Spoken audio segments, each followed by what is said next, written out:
La tormenta del arcángel, de Nalini Singh, del gremio de los cazadores, capítulo 38.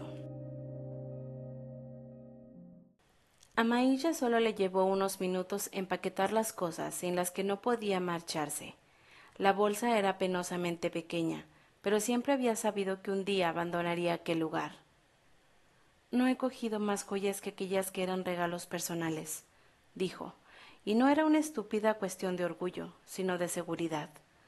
No puedo arriesgarme a que Nea me tache de ladrona y exija que regrese para recibir mi castigo.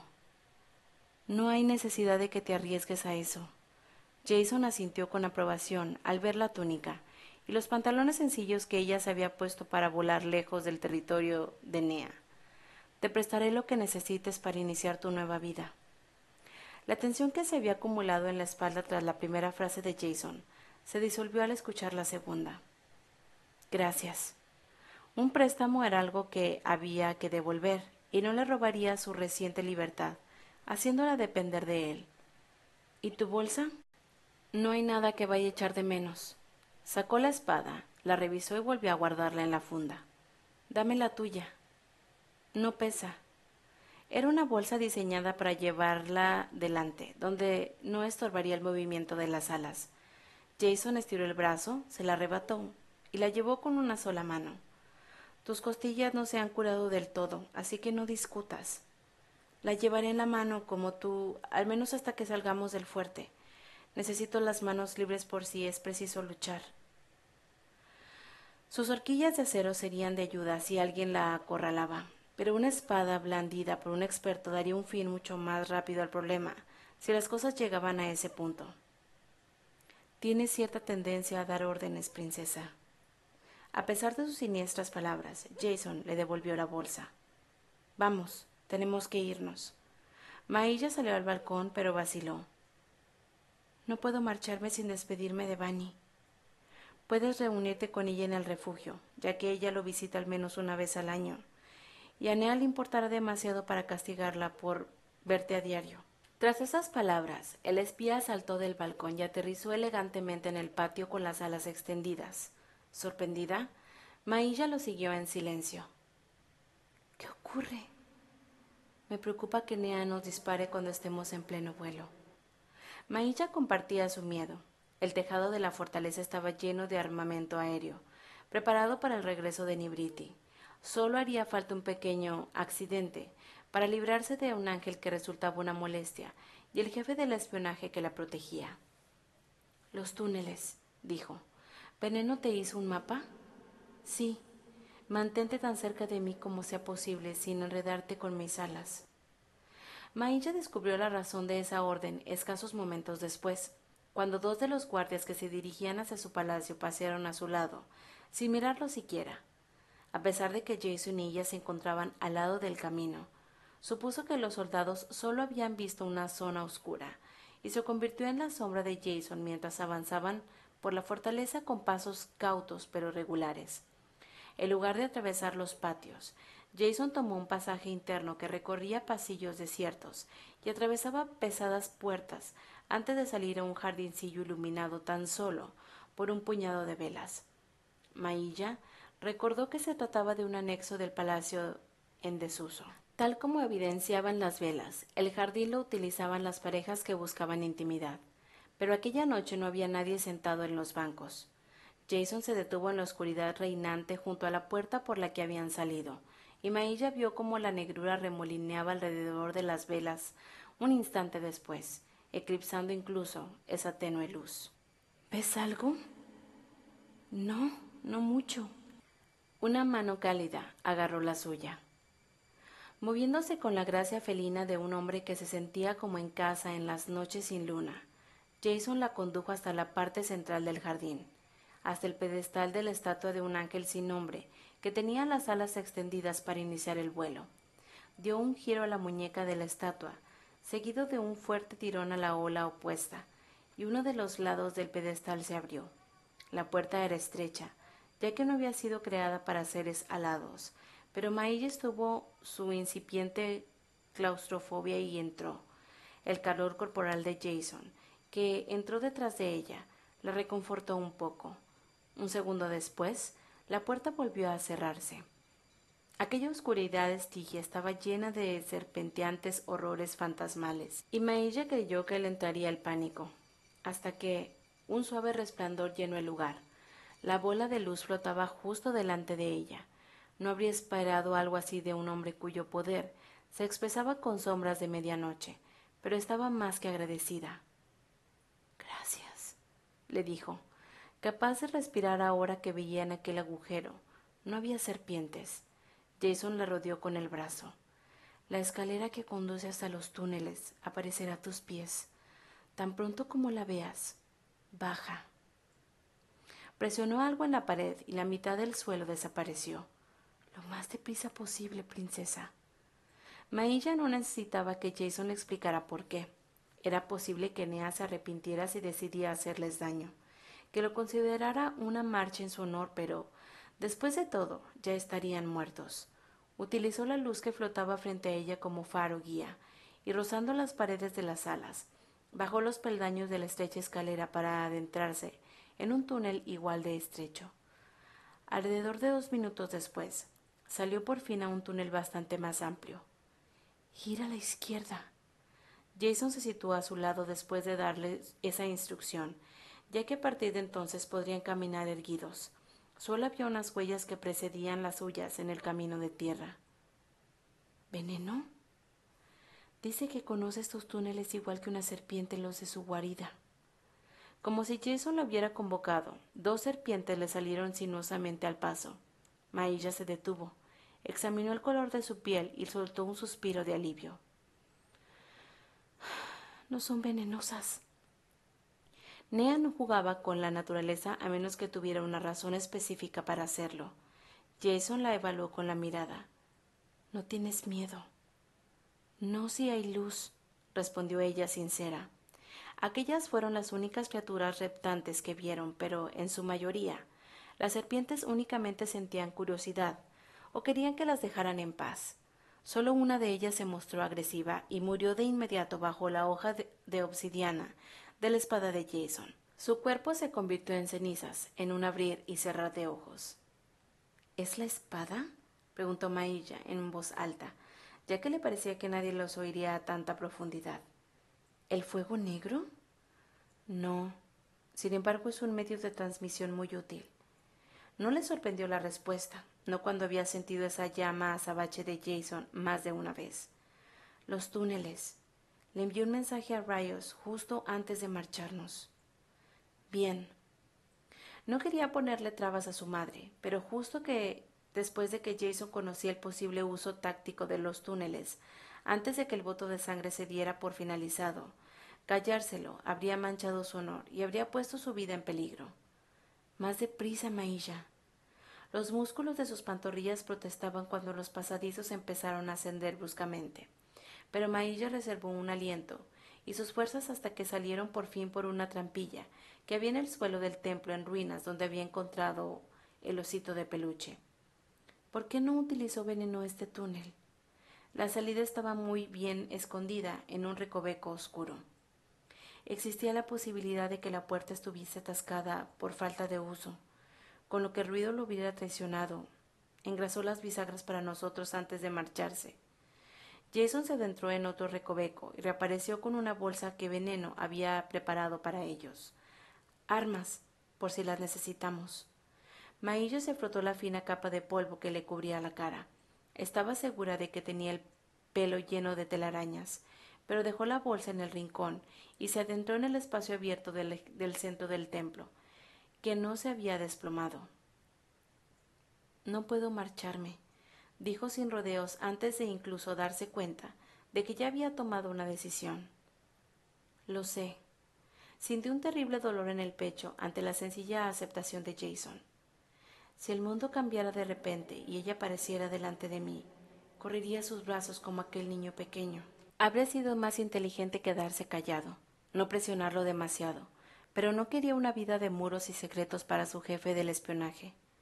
¿Me lo contarás?, preguntó, pidiéndole que compartiera con ella un trozo de su historia, ya que nadie podía compartir su corazón.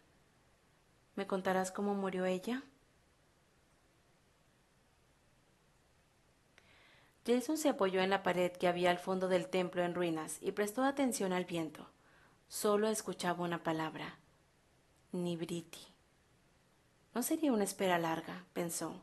Estaba convencido de que la vengativa madre de la princesa tenía un espía en la fortaleza que la informaría en el mismo instante en que su hija estuviera fuera del alcance de Nea y no corriera peligro de convertirse en rehén.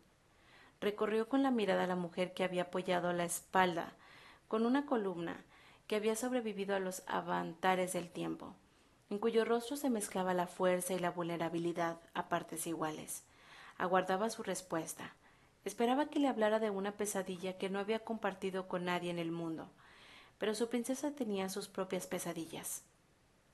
Quizá fuera por eso por lo que empezó a hablar, o tal vez fuera por la luminosa calidez que la presencia de Mailla provocaba en un rincón de su mente. Debería haberla bloqueado, asegurarse de que ella no se percatara de que había mantenido esa conexión desde la primera vez que le permitió atravesar sus defensas. Pero no quería desconectarla. Sentía que ella se había acomodado en su interior, que fisgoneaba y no era en absoluto agresiva. Sencillamente se había acurrucado junto a él tal como hacía en la cama, con la mano sobre su corazón. A mi madre le arrebataron la vida, comenzó, tomando la fuerza prestada de ese suave resplandor, cuando yo era un niño con las alas demasiado grandes para su cuerpo. Temblando, Jason se obligó a dejar de contemplar el óxido que no era óxido y salió del agujero antes de cerrar la trampilla con manos cuidadosas y sin mirar, a fin de no hacer ruido, y luego observó la pared. No quería darse la vuelta y ver lo que había al otro lado, el peso que había empujado lejos de la trampilla, pero la pared parecía también estar salpicada de ese óxido que no era óxido. Algunos pedacitos habían empezado a desprenderse, resecos por el calor del sol que se derrumbaba a través de la claraboya. Con el estómago revuelto y el corazón en un puño, apartó la mirada de la pared y la clavó en el suelo, pero éste estaba lleno de rayas de color marrón claro, y sus pies habían dejado pequeñas huellas sobre la madera pulida. La tierra del interior del agujero no estaba húmeda, no hasta después. Después de que los gritos se acallaron, cerró los ojos, pero siguió oliendo el óxido que no era óxido. Y entonces supo que tenía que volverse, tenía que verlo. Ella lo miraba desde el otro lado de la estancia, con sus bonitos ojos castaños cubiertos por una película blanca que no debería estar allí. El muñón de su cuello estaba cubierto de sangre seca y reposaba sobre la mesa del rincón, como si alguien lo hubiera dejado allí con ese propósito. Jason no gritó. Sabía que nunca debía gritar. En lugar de eso, observó el trozo de carne que había bloqueado la trampilla. Estaba envuelto en seda de color amatista. Amatista. Así era como llamaba siempre su madre su color favorito. Amatista. Él había tardado mucho tiempo en pronunciarlo bien, y ella siempre reía en deleite cuando utilizaba la palabra, con su cabello negro bailando bajo la luz del sol. La alfombra crujió bajo sus pies y se dio cuenta de que se había movido, de que había arrastrado la carne vestida con seda amatista hasta el otro trozo con el que encajaba, de que estaba colocándole los brazos y las piernas y también las plumas desgarradas y ensangrentadas de sus alas blancas plateadas. Le dolía el pecho por el esfuerzo, ya que los trozos eran demasiado grandes para su pequeño cuerpo, pero tenía que hacerlo.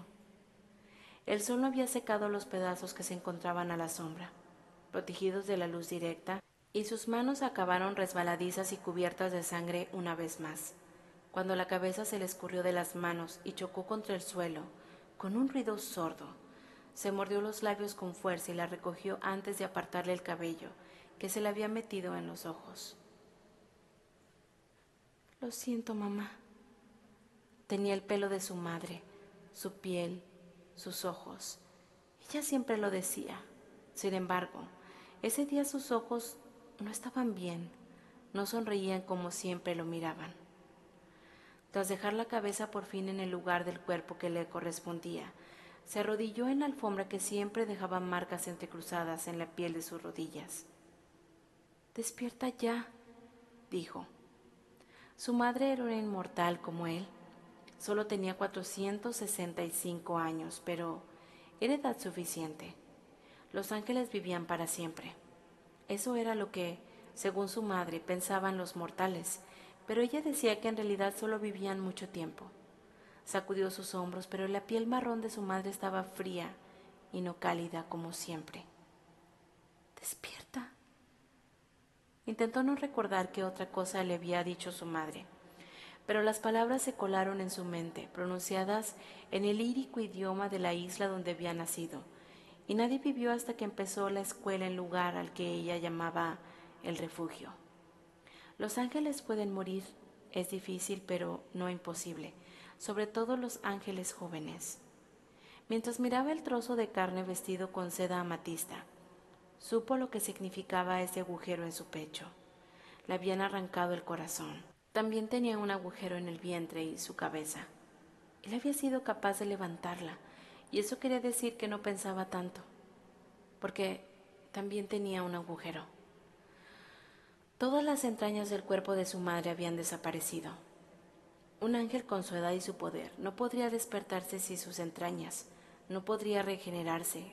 Aún así, Jason no dejó de zarandearla y de pedirle que despertara hasta que se dio cuenta de que estaba gritando cuando se suponía que nunca jamás debería gritar. Para silenciarse, se mordió los labios hasta que se hizo sangre y después de volver a colocar la cabeza de su madre en su lugar, se puso en pie y agarró el pomo con la mano ensangrentada para abrir la puerta. El silencio lo recibió al otro lado. Siguió el rastro de sangre seca, decidido a encontrar las entrañas de su madre. Si las colocaba en su lugar, ella se despertaría, estaba seguro. Las alas le arrastraban por el suelo, dejando una huella de tierra y óxido rojo en el suelo de madera pulida, y sabía que su madre lo regañaría por eso. Se suponía que siempre debía llevarlas en alto porque sus músculos de vuelo se hicieron fuertes, pero estaban muy cansados y hambrientos. «Lo siento, mamá», susurró una vez más. «Prometo que mañana lo haré mejor». Cuando ella despertara, fuera había un sol cegador, y la luz se reflejaba en las arenas blancas que se extendían más allá del exuberante jardín de su madre. El agua era un azul interminable en el que el horizonte parpadeaba hasta que las manchas desaparecían y continuó su tarea. El rostro marrón, endurecido por el sol, giraba hacia un costado de la casa, hacia lo que había sido el pequeño cobertizo donde su padre fabricaba cosas, como los instrumentos que sus amigos vendían en ese sitio llamado refugio, los juguetes que a Jason le encantaban. Antes, todavía salía humo de los restos colapsados del taller de su padre. El fuego se había dado un buen festín y ahora estaba adormecido, por lo que solo en las vigas caídas se veían algunas brasas. Sabía que no debía acercarse al fuego, pero lo hizo de todas formas. Apartó los trozos aún calientes con las manos y cuando los rescaldos le quemaron la piel, se resoplaba las heridas y seguía adelante. Apartó las cenizas y los trozos de madera carbonizada hasta que vio la cabeza de su padre. Estaba tirada en el suelo, todo hueso, con las cuencas de los ojos vacías. El cuerpo de su padre era un montón de huesos carbonizados. Estaba en otra parte de la pequeña edificación, y Jason comprendió que su padre había quemado las entrañas de su madre junto con él, que se había cortado su propia cabeza utilizando la cosa de cortar y había construido, y que también se le había cortado a él si hubiera hecho algún ruido cuando lo llamó. Una vez que se acabaron los gritos y la sangre, empezó a filtrarse por la trampilla. Hasta aquí el capítulo 38 de La tormenta del arcángel. Gracias por escucharme.